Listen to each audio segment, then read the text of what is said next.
কালকে পরীক্ষা আর ও কি করতেছে আমার সঙ্গে গল্প করবি নাকি?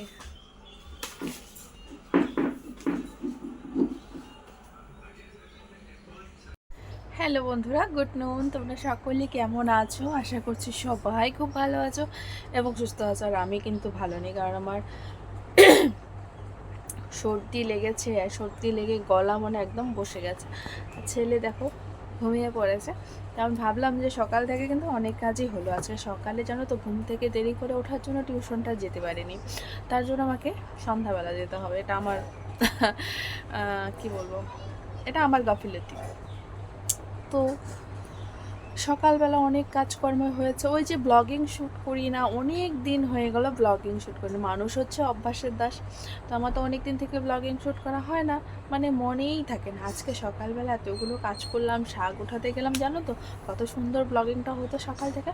কিন্তু ওই যে ছাতার মাথা মনে নেই, তার জন্য আর শুরু করতে পারিনি। তো এখন আগের ভিডিওটা আমি ছাড়লাম, মানে কালকে যে ভিডিওটা করেছে সেটা আমি ছাড়লাম।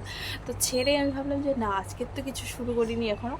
তো এখন থেকে শুরু করে, ওই যে বলে না, যা করবে এখনই ভাবো, এখনই শুরু করো। ওই যে ভাবছি আজ করব না, কাল করব না, তাহলে কিন্তু আর হবে না, যেটা আমার হয়েছে আর কি।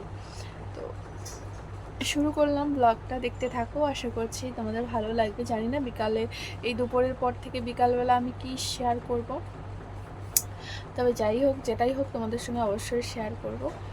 চলো দেখতে থাকো ভিডিওটা, আশা করছি তোমাদের ভালো লাগবে। ঘুম থেকে উঠে পড়েছে ওরা অনেকক্ষণ। এইদিকে আকাশের অবস্থা দেখো, ভালো নয়, ঠিক আছে? শুনতে পাচ্ছ আকাশের গর্জন? আর এইদিকে আমি একটা অকাম করেছি। কি করেছি বলো তো? আকাশটা খারাপ তো ভাবলাম যে কাপড়গুলো, সকালবেলা যে কাপড়গুলো কেচে দিয়েছি, দুটো কম্বল, তারপরে আমার ড্রেস, বাবুর ড্রেস, এগুলো কেচে দিয়েছি। তো ওগুলো তাড়াহুড়ো করে উঠাতে গিয়ে তো একদম হুড়মুড় করে পড়ে গেছি। পড়ে গিয়ে তো পা আমার মচকে গিয়েছে। এখন তো আর পা নড়াতে পারছি না, ভীষণ যন্ত্রণা। ঠিক আছে, মানে কার কপালে কখন কি হয় বলা যায় না। কালকে পরীক্ষা আর ও কি করতেছে আমার সঙ্গে গল্প করবি নাকি?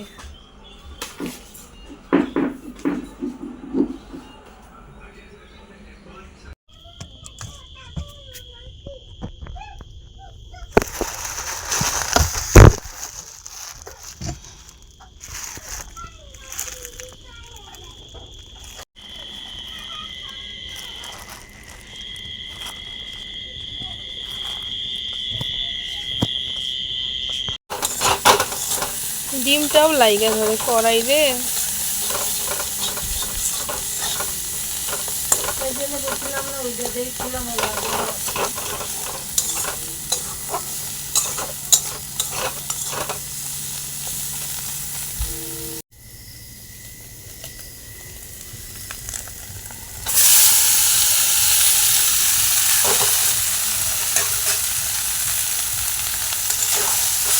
গন্ধ কিন্তু সুন্দর বেরিয়েছে না?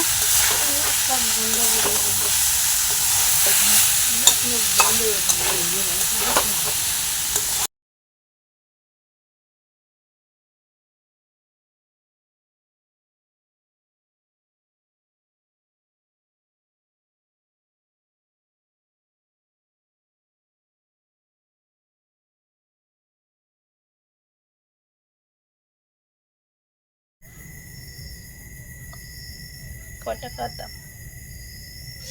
এখন তার একটা যে সর্দি জ্বরের ওষুধ খাওয়া লাগবো।